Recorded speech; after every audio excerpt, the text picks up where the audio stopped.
Hi, Jaclyn. It's David. It's December 1st, 2016. I had some technical difficulties yesterday connecting, but you sent me the questions. I read them. I like what you're doing, so I wanted to help. So I'm recording this video to do just that. For everyone else, I'm going to put this on YouTube because why not? This is... What? Stop clicking your pen. I know, sorry. I have all these video twitches I have to get rid of. Sasha back there is my production editor. Nope, I'm not restarting. That's not the way I do it anymore. All right, I have 11 questions here about being an expat, not living in the United States. I'm going to answer them. I hope this helps you. If it doesn't, sorry for wasting your time. Question number 1.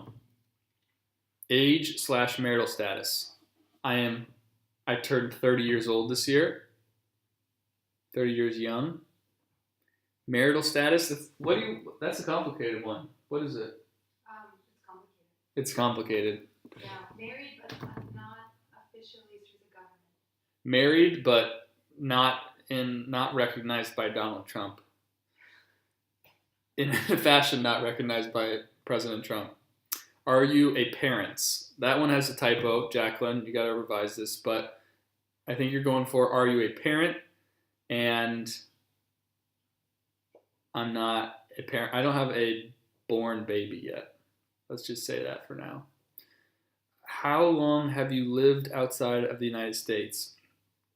If you plan to move in the next 3 to 9 months, please indicate. Sasha and I have lived outside the United States since April. So 6 months, thank you. 6 months outside the United States. Why did you move abroad? This is a bit of a downer, but Sasha's mother has a terminal illness, and we moved to be closer to her and spend as much time with her as possible before she's no longer with us. That's why I came. I don't think we would have come to Bonn in a million years if that weren't the reason. But I'm glad we did because I actually really like it here. How did you research your move abroad? Did you have a job? I researched it through the internet. The greatest resource mankind has ever created for any sort of research.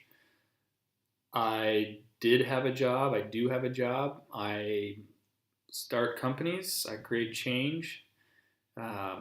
I've started beehivesports.com, gslclothing.com, coolcatsandasshots.com.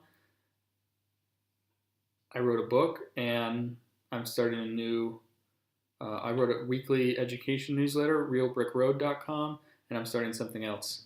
So those are all my jobs. Most of them I can do from anywhere, which is nice.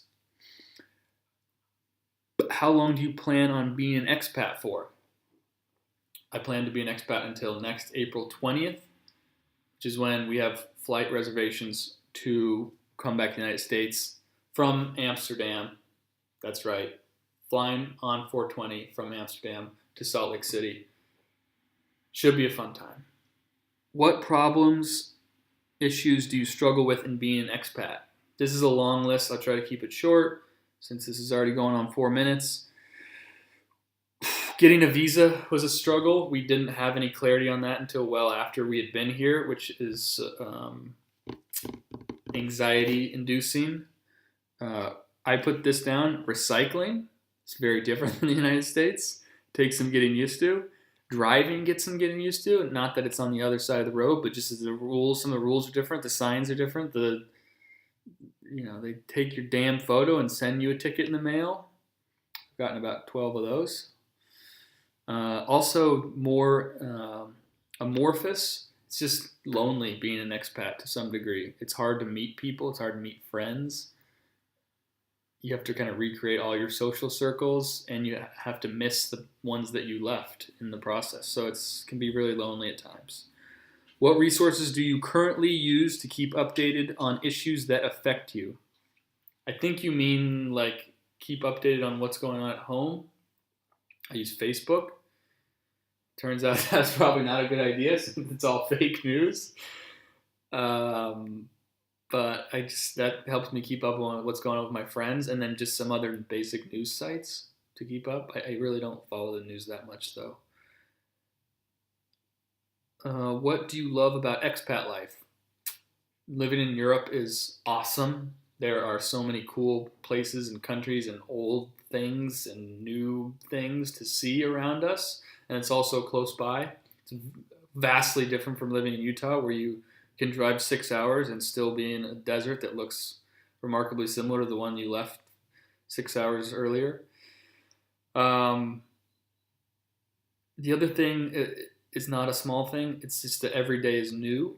Every day is like challenges your conceptions of sameness and ordinary life, and you have to just go slower through your day-to-day routine because everything is maybe a new decision or a new input or a new look of something or a new way it's said. It's definitely a new way it's said since it's not in English. But I like that because it keeps everything fresh. It makes every day seem unique.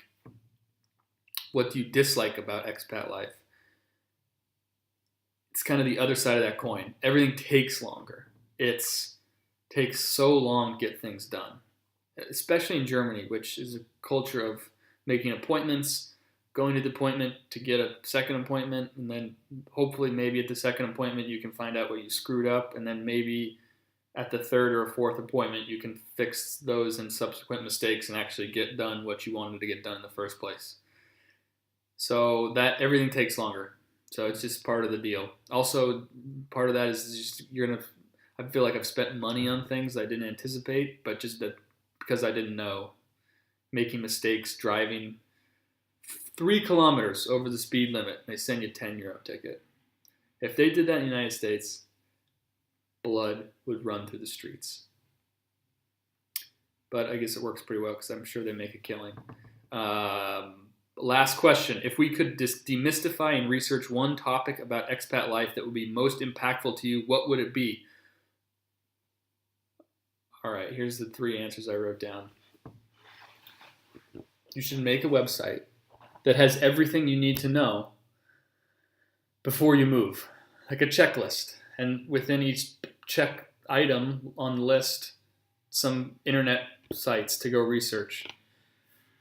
The biggest ones on the checklist that make the biggest difference in your experience are where you live, finding a place to live, and finding people to hang out with once you get there.